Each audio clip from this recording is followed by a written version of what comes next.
Odisseia, por Homero, tradução de Frederico Lourenço, canto 11. Quando chegamos à nau e à orla do mar, arrastamos primeiro a nau para a água divina. Pusemos na nau escura o mastro e as velas, embarcamos as ovelhas, depois embarcamos também nós, vertendo lágrimas copiosas. Atrás da nau de proa escura soprava um vento favorável que enchia a vela, excelente amigo enviado por Circe de belas tranças, terrível deusa de fala humana. Sentamo-nos a pôr em ordem o equipamento em toda a nau, que o vento e o timoneiro mantinham no seu caminho. E com as velas defraudadas, a nau seguiu durante todo o dia o seu percurso sobre o mar. O sol pôs-se e escuros ficaram todos os caminhos. A nau chegou às margens do oceano, de correntes profundas. Aí ficam a terra e a cidade dos cimérios. Sempre debaixo do nevoeiro e de nuvens, nunca contempla o sol resplandecente com seus raios. Nem quando sobe para o céu cheio de estrelas, nem quando regressa do céu para a terra. Mais uma noite terrível se estende sobre os mortais infelizes. Levamos a nau para a terra e dela tiramos as ovelhas, fomos para junto da torrente do oceano. Aí chegamos ao lugar que falara Circe. Aí Perímedes e Euríloco seguraram as vítimas e eu, desembainhando a espada afiada de junto da coxa, cavei uma vala de 1 cúbito em ambas as direções, e em seu redor verti uma libação para todos os mortos, primeiro de leite e mel, depois de vinho doce. Em terceiro lugar, de água polvilhando com branca cevada. Ofereci muitas súplicas às cabeças destruídas de força dos mortos, jurando que ao chegar em Ítaca sacrificaria uma vitela estéril, a melhor que tivesse, e que numa pira poria coisas nobres, e que a Tirésias em separado ofereceria um bode todo negro, o melhor de nossos rebanhos. Depois de com preces ter suplicado as raças dos mortos e tomando as ovelhas, degolei-as por cima da vala e o sangue turvo correu. E vieram do Érebo as almas dos mortos que partiram, noivas e rapazes que nunca casaram e cansados anciãos. Virgens cujo coração conheceram um desgosto recente, e muitos também feridos por lanças de bronze, varões tobados em combate com armaduras ensanguentadas. Todos vinham para a vala de todas as direções com alarido sobrenatural, e o pálido terror me dominou. Ordenei então aos meus companheiros que esfolassem as ovelhas que ali jaziam degoladas pelo bronze impiedoso, e que as queimassem dirigindo preces aos deuses, a Hades poderoso e a temível Perséfone. Eu próprio, desembainhando a espada afiada de junto da coxa, fiquei ali sentado.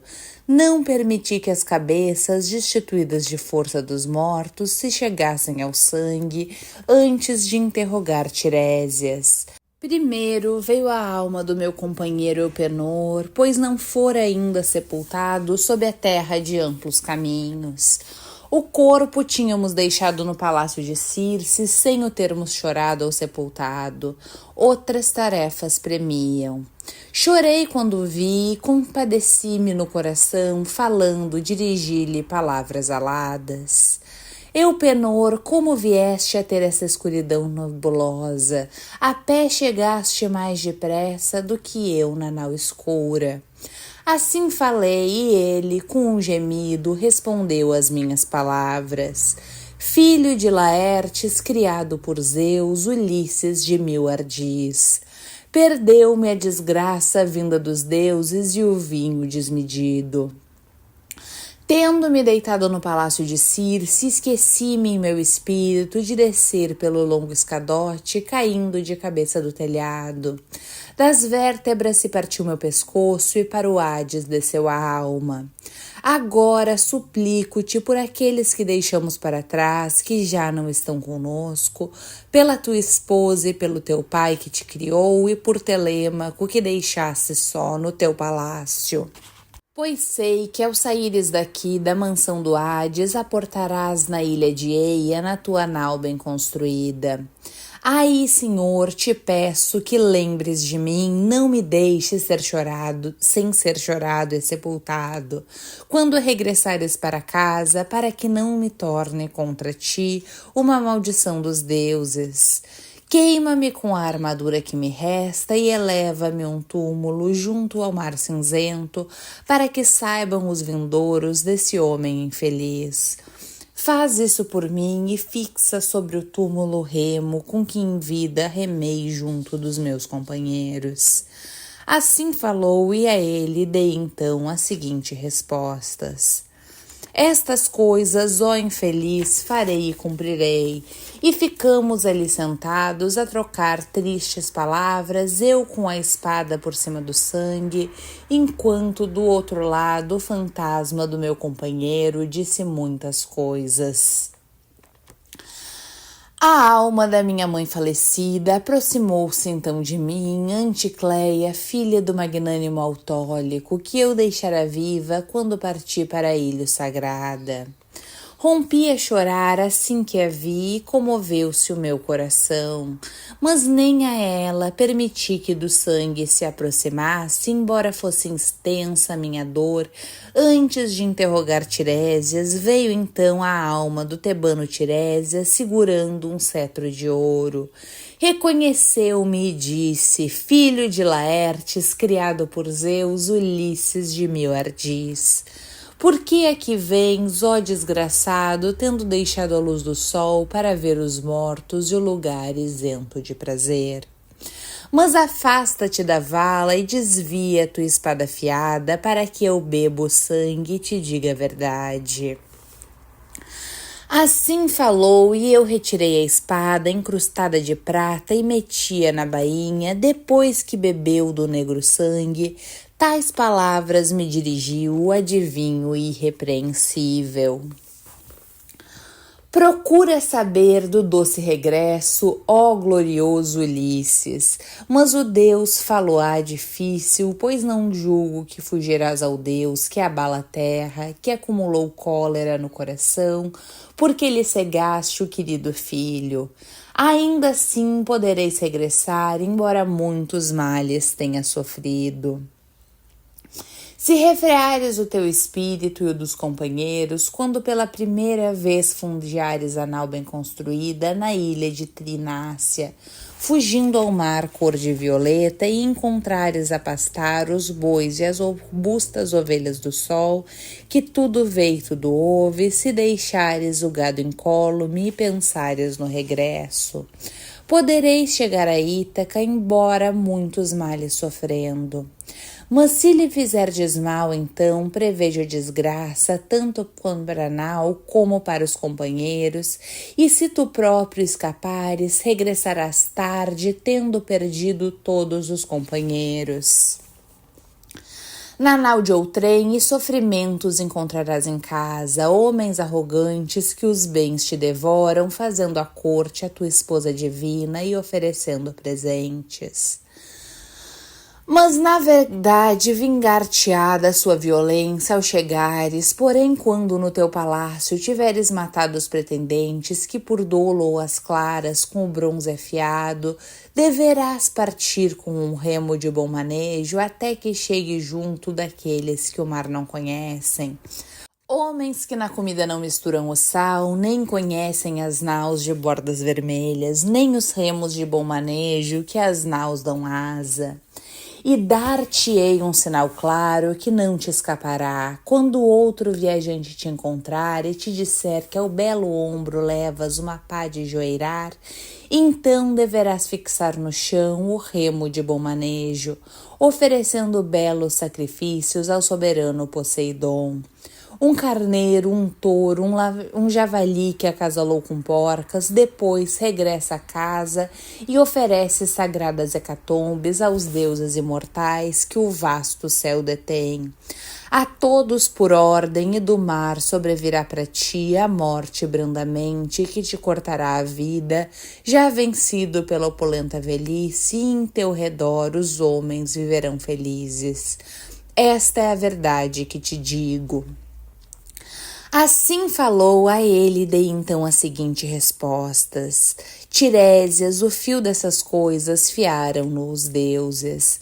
Mas diz-me agora, tu, com verdade sem rodeios, vejo aqui a alma de minha mãe falecida, está sentada em silêncio junto do sangue, e nem ousou olhar para o filho, nem dirigir-me a palavra. Diz, Senhor, como poderá ela reconhecer-me? Assim falei, e ele, tomando a palavra, respondeu-me desse modo. Dir-te-ei uma palavra fácil que porei no teu espírito. Aqueles dentre os mortos que partiram, que permitires se aproximar-se do sangue, falar-te-á com verdade, porém quem recusares de novo se retirará. Tendo assim falado, voltou para a mansão do Hades a alma de Tiresias soberano, depois que as profecias declarou. Eu permaneci onde estava até que se aproximou a minha mãe e bebeu do negro sangue turvo. De imediato me reconheceu e chorando me dirigiu palavras aladas. Meu filho, como viesse ter sob a escuridão nebulosa, tu que estás vivo? É difícil para os vivos contemplar tais coisas, pois no meio estão grandes rios e torrentes medonhas, o oceano, antes de mais, que ninguém pode transpor a pé, mas somente se possuir uma nau bem construída. Será que aqui chegas após longos errores de Troia, com nau e companheiros? Não terás ainda portado a Ítaca, nem viste teu palácio a tua mulher? Assim falou a ela, dei então a seguinte resposta. Minha mãe, foi a necessidade que me trouxe ao Hades para interrogar a alma do tebano Tiresias, pois ainda não cheguei perto da Acaia, nem a minha terra pisei, mas sempre tenho vagueado em desespero desde que fui com o divino Agamenon para a ilha de belos casalos para lutar contra os troianos. Mas diz-me agora, tu com verdade sem rodeios, como te venceu o destino da morte de prolongada tristeza? Foi longa a doença ou em Artemis a arqueira que te visitou e matou com suas setas brandas? Fala-me do meu pai e do meu filho que deixei, assistem-lhes ainda os direitos que era meu ou detém-nos outro homem? Por dizerem que não regressarei, fala-me da intenção e do espírito da mulher que te esposei, se permanece junto do filho e se mantém tudo guardado ou se já alguém a desposou, o melhor dos aqueus. Assim falei e logo respondeu a excelsa mãe. Na verdade, ela permanece de coração sofredor em teu palácio e desesperada se desgastam as noites, mas também os dias enquanto chora. Os direitos que eram teu nenhum homem detém, mas das propriedades trata agora Telêmaco incontestado e banqueteia-se nos festins que a um legislador compete partilhar, pois todos o convidam. E teu pai permanece em seus campos, sem vir à cidade, não possui colchões, nem lençóis, nem bons cobertores para a cama, mas fica no inverno onde dormem os servos na casa, nas cinzas junto ao fogo, e viçam as roupas que põe no corpo. Mas quando chega o verão e a abundante estação dos frutos, com folhas caídas no terreno inclinado das suas vinhas, aí coloca por toda parte a sua cama humilde, jaz na sua tristeza e grande a dor em seu espírito, enquanto anseia pelo teu regresso. Chegou a velhice difícil, foi assim que eu pereci e enfrentei meu destino. Não foi a arqueira de vista arguta que no palácio me visitou e matou-me com suas setas brandas, nem me assolou qualquer doença das que muitas vezes tiram a vida aos membros com sofrimento desgastante. Mas foi a saudade de ti, dos teus conselhos, glorioso Ulisses, a saudade da tua brandura de coração. Foi a saudade de ti que me tirou a vida, doce como mel. Assim falou e, pondo no coração, pretendi então abraçar a alma da minha mãe falecida. 3 vezes me lancei para ela, dizendo-me o espírito que a abraçasse. 3 vezes ela se evolou dos meus braços, como assombra um sonho. A minha dor tornou-se mais aguda e, falando-lhe, proferi palavras aladas. Minha mãe, por que não esperas por mim quando quero segurar-te, para que até na mansão do Hades nos abracemos e nos deleitemos à nossa vontade com frígidos lamentos? Será este um fantasma que me mandou a altiva Perséfone para que eu chore e me lamente ainda mais? Assim falei e logo respondeu a excelsa mãe. Ai de mim, ó filho, desgraçado entre todos os homens. Não é Perséfone, filha de Zeus, que te defrauda, é a lei que está estabelecida para os mortais quando morrem, pois os músculos já não seguram a carne e os ossos, mas vence-os a força dominadora do fogo ardente, quando a vida abandona os brancos ossos e a alma, como um sonho, batendo as asas, se evola.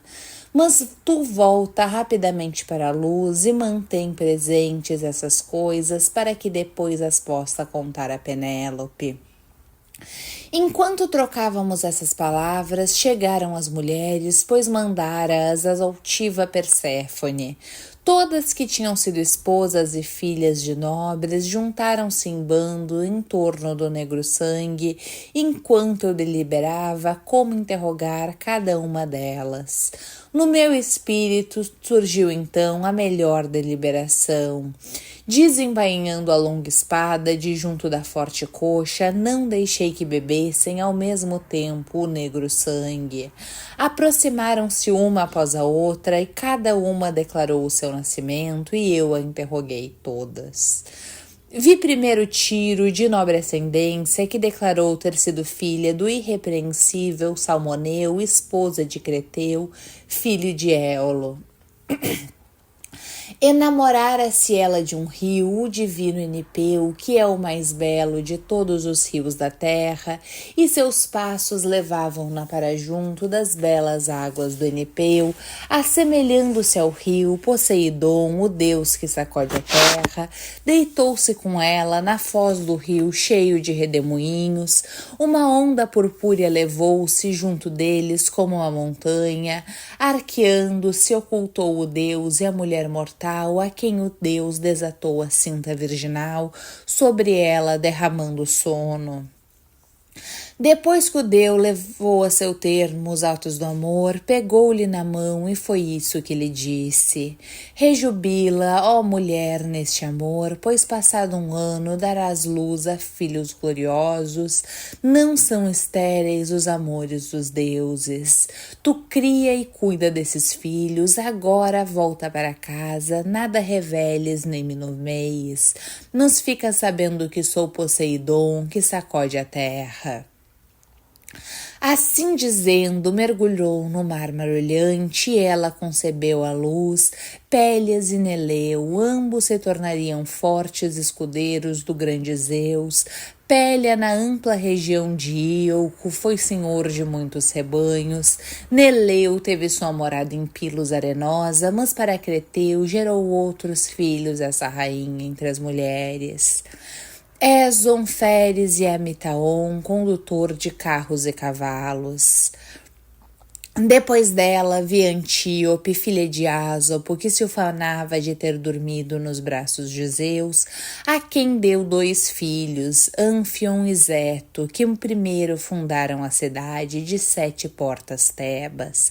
E as muralhas lhe puseram, visto que sem elas não podiam viver na ampla Tebas, poderosos embora fossem.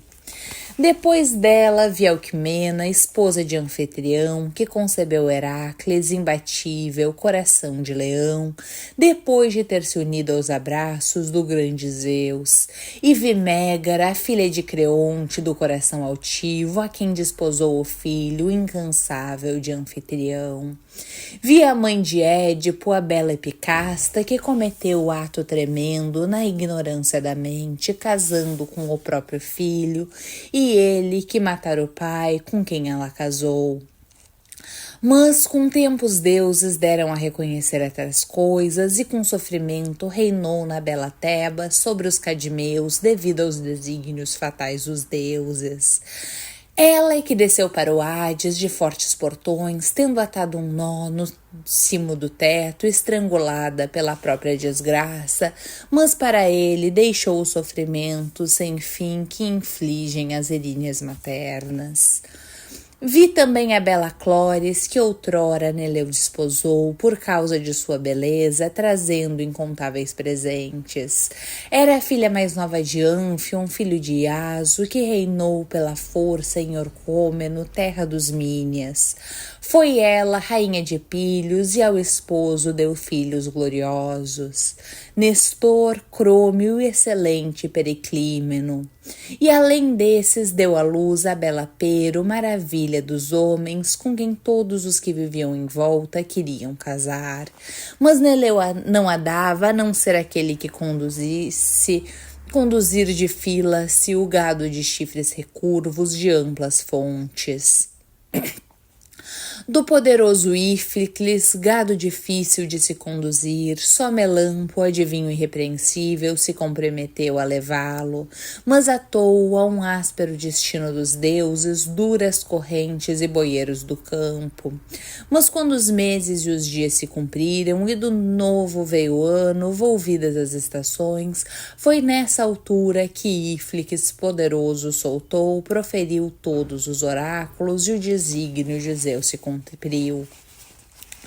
Vi depois Leda, esposa de Tíndaro, que a Tíndaro deu 2 filhos de ânimo rijo, Castor, o domador de cavalos, e Pólux, o pugilista. A terra que dá vida cobre-os, embora estejam vivos, pois mesmo no mundo subterrâneo recebem honras de Zeus, vivendo e morrendo em dias alternados. Assim uma honra receberam igual dos deuses. Depois dela, vi Ifmedeia, esposa de Aloeu, que costumava dizer que se deitara com Poseidon. Deu luz a 2 filhos, mas tiveram vida curta. Oto, semelhante aos deuses, e o famoso Efialtes, os homens mais altos que a terra que dá cereais alimentou, e de longe os mais belos depois de Órion. Com 9 anos de idade, tinham 9 cúbitos de largura e 9 cabeças de altura. Contra os imortais no Olimpo, ameaçaram trazer confusão da guerra impiedosa. Planejaram colocar a Ossa em cima do Olimpo e sobre a Ossa o Pélion de florestas trementes para que o céu pudesse ser escalado. Isto teriam cumprido se tivessem chegado ao limite da juventude, mas o filho de Zeus, que leto de belos cabelos deu à luz, matou aos 2 antes que a penugem florescesse sob as têmporas e com a barba lhe cobrisse o queixo. Vi Fedra e Prócris e a bela Ariadne, filha de Minos, de pernicioso pensamento, a quem outrora Teseu levou de Quereta para o monte das sagradas Atenas, mas dela não fruiu, pois antes disso Artêmides a matou em Naxos, rodeada pelo mar, devido ao testemunho de Dionísio. Vi também Mera e Clímene e a detestável Erífele, que recebeu ouro em troca da vida do esposo. Mas eu não seria capaz de enumerar e nomear todas as filhas de heróis que vi antes que passasse toda a noite mortal, mas agora é hora de dormir. Quer me dirija para a nau veloz, para junto da tripulação, quer fique aqui, aos deuses e a vós competirá tratar do meu transporte. Assim falou, e todos permaneceram em silêncio, dominados pelo sortilégio, no palácio cheio de sombras. Entre eles foi Areta, de alvos braços, a primeira a falar. Feácios, como vos parece ser esse homem, pelo aspecto, pela força e pelo espírito que tem dentro? É meu hóspede, embora cada um de vós partilhe dessa honra. Não vos apresseis a mandá-lo embora, nem poupeis presentes a quem deles tanto precisa, pois muitas são as riquezas que pela vontade dos deuses tendes nos vossos palácios.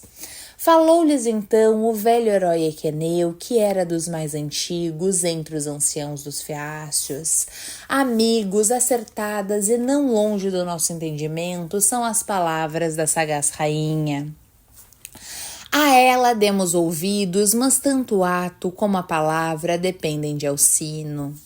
A ele deu Alcino a seguinte resposta: vale, na verdade, a palavra da rainha enquanto eu for vivo e reinar sobre os feácios, amadores de remos, que o hóspede, embora desejando o regresso, aguente permanecer conosco até amanhã, à altura que terei confirmado toda a nossa oferta. O transporte dirá respeito a todos, sobretudo a mim, pois meu é o poder nessa terra. Respondendo-lhe, assim falou o astucioso Ulisses, Alcino poderoso, excelente entre todos os povos. Mesmo que me ordenastes a ficar aqui mais um ano, organizasses o meu transporte e me desses gloriosas ofertas, seria isso que eu quereria, pois seria mais vantajoso regressar à terra pátria amada com a mão mais cheia. Assim seria mais respeitado e estimado entre todos os homens que me verão chegar a Ítaca. A ele deu Alcino a seguinte resposta: Ulisses, não julgamos ao contemplar-te que sejas mentiroso ou tecelão de falsidades, como aqueles que a terra negra cria em grande quantidade, espalhados por toda parte, inventando mentiras de coisas que ninguém nunca viu. Tens formosura de palavras, um entendimento excelente, contaste a história com a perícia de um aedo, os tristes sofrimentos dos argivos e os teus, mas diz-me agora, tu com verdade sem rodeio, se viste algum dos teus divinos companheiros que contigo foram para a ilha e de lá o destino encontraram. Esta noite é longa, maravilhosamente longa, não chegou a hora de dormir no palácio. Conta, pois, os feitos maravilhosos. Por mim, aguentaria até chegar a divina aurora, se te dispusesses a contar aqui no palácio todas as tuas desgraças. Respondendo-lhe, assim falou o astucioso Ulisses: Alcino poderoso, excelente entre todos os povos, existe uma hora para abundantes palavras e uma hora para o sono. Mas se ainda desejais ouvir mais, não me recusaria a contar coisas ainda mais lamentáveis, desgraças dos meus companheiros que pereceram depois, aqueles que fugiram do terrível grito de guerra dos troianos para depois morrerem no regresso devido à vontade de uma mulher má. Depois de a sacra Perséfone ter dispensado em várias direções as almas femininas das mulheres, aproximou-se a alma triste de Agamenon, filho de Atreu, e em seu redor outras se congregavam e outros havia em casa. De Egisto com ele foram assassinados e seu destino encontraram. Reconheceu-me assim que bebeu do negro sangue, chorou alto e verteu logo copiosas lágrimas, estendendo para minhas mãos, desejoso de me tocar, mas nele já não havia força ou vigor, tal como tinhas anteriormente nos membros flexíveis. Rompi a chorar assim que o vi e comoveu-se o meu coração. Falando, proferi palavras aladas. Atrida glorioso, Agamenon, soberano dos homens, Como te venceu o destino da morte de prolongada tristeza? Terá sido Poseidon que te venceu embarcado nas naus depois de ter incitado uma pródiga rajada de ventos cruéis? Terão sido homens hostis a fazer-te mal em terra firme, enquanto lhe dizimavas o gado e as ovelhas de bela lã, ou lhes fazia guerra para ficares com a cidade e as mulheres? Assim falei, e ele, tomando a palavra, respondeu-me desse modo: Filho de Laertes, criado por Zeus, Ulisses de mil ardis, não foi embarcado nas naus que Poseidon me venceu depois de ter incitado uma pródiga rajada de ventos cruéis, nem foram homens hostis a fazer-me mal em terra firme. Foi Egisto que, desencadeando a minha morte e o meu destino, me matou com a ajuda da mulher detestável, depois de me convidar para sua casa, depois de me oferecer um banquete. Como quem mata um boi na manjedoura, e assim morri uma morte lamentável, e à minha volta os companheiros foram chacinados sem piedade, como se fossem porcos de brancos dentes, cuja matança tem lugar na casa de um homem rico e poderoso, por ocasião de uma festa nupcial, banquete ou alegre festim. Já assistisse à chacina de muitos homens, quer tenham sido mortos em isolado ou na violenta refrega, mas no teu coração teria sentido compaixão ao ver aquilo, como jazíamos no palácio, junto às taças e às mesas repletas, e todo o chão estava encharcado de sangue. Dos gritos, o mais terrível foi o da filha de Príamo, Cassandra, morta pela ardilosa Clitemnestra, enquanto se agarravam a mim e eu, jazendo no chão, tentava erguer os braços, mas deixei-os cair moribundos sobre a espada. A cadela afastou-se e, embora eu estivesse já a caminho do Hades, ela não quis fechar-me as pálpebras nem a boca. Pois é certo que nada há de mais vergonhoso que uma mulher que põe tais ações do seu espírito como o ato ímpio que ela preparou, causando a morte de seu legítimo marido, pois eu pensava que regressava para casa, bem querido para os filhos e para meus servos. Ela é que, pensando coisas terríveis, derramou vergonha sobre si própria e sobre as mulheres vendoras, mesmo sobre aquela que praticar o bem. Assim falou a ele, dei então a seguinte resposta: Ai, Zeus, de ampla vista, detestou na verdade a descendência de Atreu, por causa das intrigas femininas desde o início. Muito perecemos devido a Helena, e contra ti estendeu Clitemnestra o dolo enquanto estavas ausente. Assim falei, e ele, tomando a palavra, respondeu-me desse modo: Por causa disso, nunca sejas amável com a tua mulher, não lhe declares todo o pensamento que tiveres, mas diz-lhe só alguma coisa, ocultando o resto. Mas não será da tua esposa, ó Ulisses, que virá a morte, pois prudente e bem intencionada é a sua mente.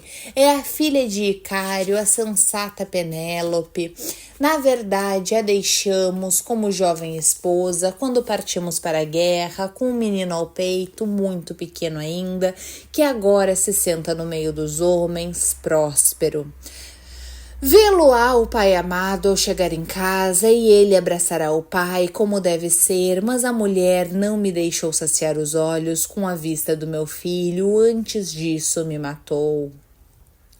E outra coisa te direi, e tu guarda no teu espírito as ocultas e não abertamente. Deves fundear a nau na terra pátria, já não se pode confiar nas mulheres.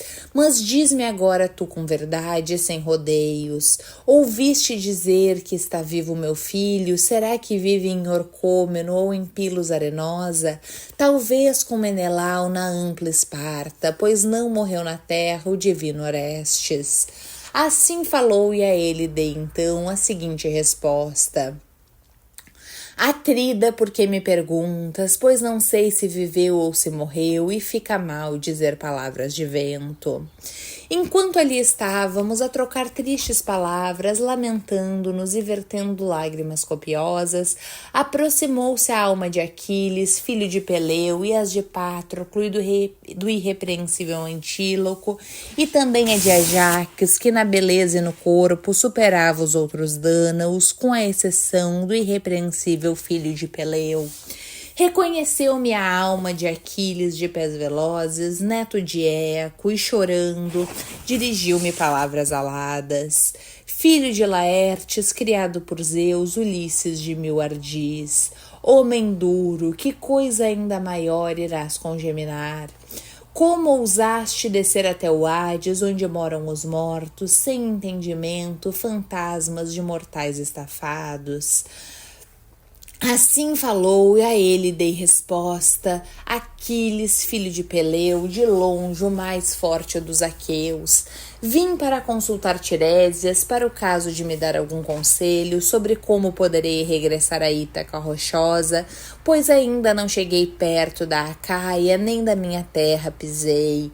Mas sofro sempre desgraças, ao passo que não fui nem será nenhum homem mais bem-aventurado que tu, ó Aquiles. Pois antes, quando era vivo, nós argivos te dávamos honras iguais às dos deuses, e agora reinas poderosamente sobre os mortos. Tendo vindo para aqui, não te lamentes por teres morrido, ó Aquiles. Assim falei, e ele, tomando a palavra, respondeu-me desse modo: Não tentes reconciliar-me com a morte, ó glorioso Ulisses. Eu preferi estar na terra como servo de outro, até de homem sem terra e sem grande sustento, do que reinar aqui sobre todos os mortos. Mas fala-me agora do meu filho orgulhoso, que partiu para assumir a liderança da guerra ou não. Fala-me do irrepreensível Peleu, se algo soubeste, se ainda é detentor da honra entre numerosos myrmidões, ou se agora na Hélade e na Fitia o desconsideram, porque lhe retém as mãos e os pés a velhice. Pois não estou eu para lhe prestar auxílio sob os raios de sol, com a força que outrora foi minha na ampla Troia. Quando dizimei a hoste excelente em defesa dos argivos, provera que por uma hora pudesse regressar à casa de meu pai. Então faria da força temível das minhas mãos invencíveis objeto de ódio para quem o violenta e afasta da honra devida. Assim falou, a ele dei então a seguinte resposta: Do irrepreensível Peleu nada pude saber, mas quanto a Neoptólemo, teu filho querido, dir-te-ei toda a verdade como me ordenas. Fui eu que na minha côncava anal recurva trouxe o Ciro para se juntar à hoste dos aqueus de belas Quinêmides, e quando tomávamos deliberações junto à cidade de Troia, era sempre o primeiro a falar e nunca se enganava nas palavras. Só o divino Nestor e eu próprio ultrapassávamos quando lutávamos com o bronze na planície de Troia.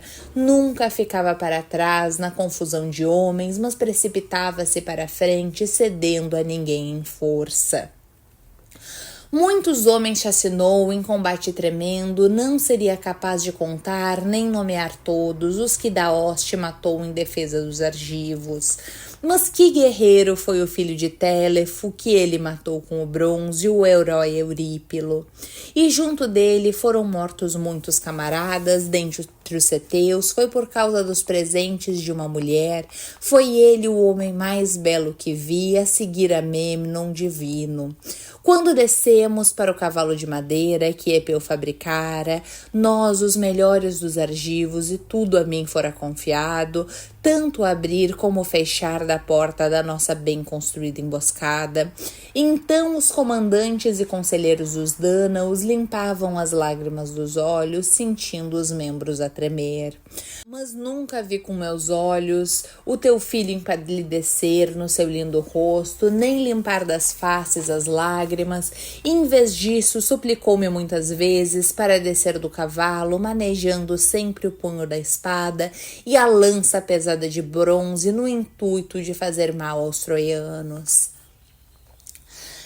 Depois que saqueamos a íngreme cidadela de Príamo, embarcou na sua nau com a parte da recompensa que lhe era devida, incólume, pois não fora ferido pelo bronze afiado, nem apunhado em combate corpo a corpo, como sucede muitas vezes na guerra, pois Ares campeia no desvario.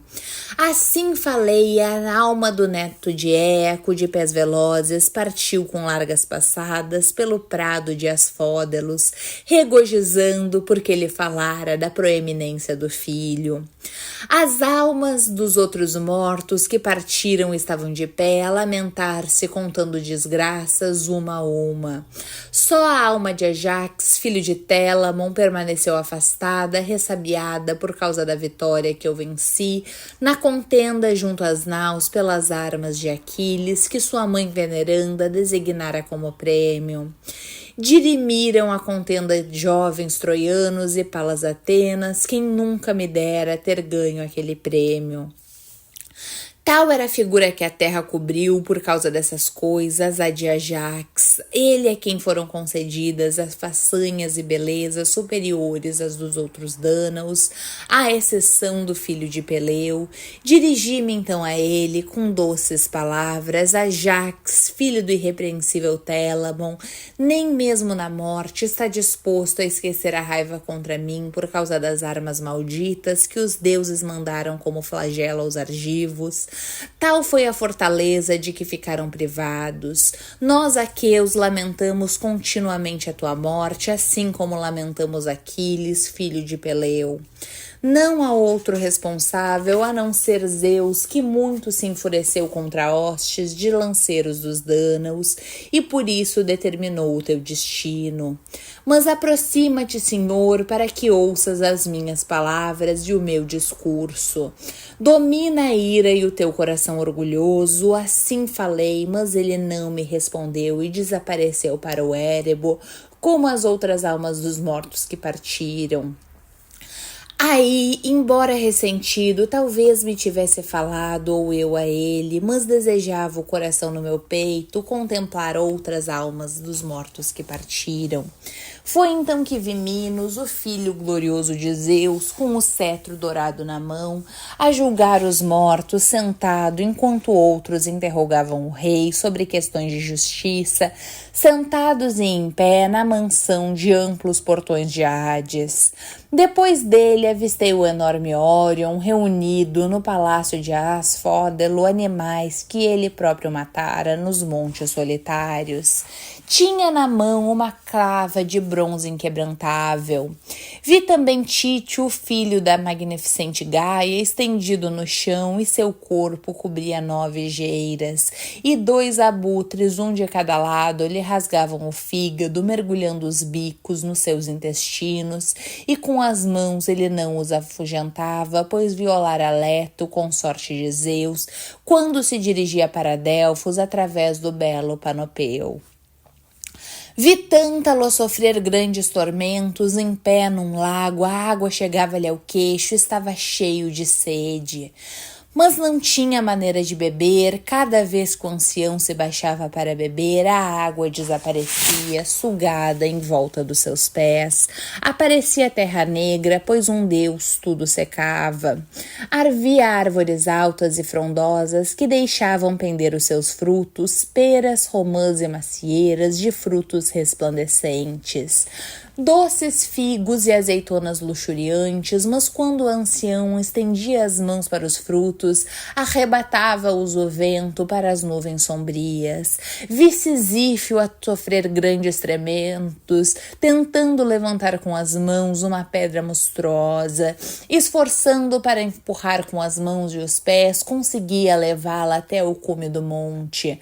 Mas quando ia chegar ao ponto mais alto, o peso fazia regredir e rolava para a planície a pedra sem vergonha. Ele esforçava-se de novo para empurrar dos seus membros, escorria o suor e a poeira da sua cabeça se elevava. Depois dele avistei o vigoroso Heracles, o seu fantasma, pois ele próprio entre os deuses imortais se compraz no festim e tem como mulher Hebe de belos tornozelos, filha do grande Zeus e de Hera de sandálias douradas. Em seu redor ouvia-se o clamor dos mortos, como aves que esvoaçam aterrorizadas em todas as direções, e ele, semelhante à escura noite, com o arco desnudo e uma seta sobre a corda, olhava com expressão terrível, pronto para atirar. Medonho era o talabarte em volta do peito, uma faixa de ouro onde estavam trabalhadas maravilhosas imagens, ursos e javalis e leões de olhos faiscantes, conflitos, batalhas, mortes e a chacina dos homens, que o criador de tal objeto nunca outro possa criar, aquele que se submeteu tal talabarte à sua arte. Reconhecendo-me, aquele, assim que me viu com os olhos e chorando, proferiu as palavras aladas. Filho de Laertes, criado por Zeus, Ulisses de mil ardis, ó desgraçado, também tu arrastas um destino infeliz, o mesmo que outrora eu aguentei sob os raios de sol? Eu era filho de Zeus, por sua vez filho de Crono, mas tive sofrimentos incomensuráveis. A um homem muito inferior tive de prestar serviço que me impôs pesados trabalhos. Uma vez até para cá me mandou para trazer o cão de Hades, pensava que não havia trabalho mais dificultoso que esse. Mas eu levei o cão trazendo-o da mansão de Hades, Hermes me acompanhou e Atena de olhos esverdeados. Assim falando, regressou para a mansão de Hades, mas eu permaneci firme para o caso de se aproximar algum dos heróis que morreram em tempos passados. Teria visto ainda outros homens que queria ver, como Teseu e Pirito, gloriosos filhos dos deuses. Porém, antes que tal acontecesse, surgiram aos milhares as raças dos mortos, com alarido sobrenatural, e um pálido terror se apoderou de mim. Não fosse a temível Perséfone enviar-me da mansão de Hades a monstruosa cabeça da Górgona. Em seguida, fui para a nau e ordenei aos companheiros que embarcassem e soltassem as amarras. Eles embarcaram depressa e sentaram-se nos bancos. A nau foi levada pela onda da corrente do oceano. Primeiro remamos, depois sobreveio um vento favorável. Final do 11º canto, volto assim que possível com o canto de número 12.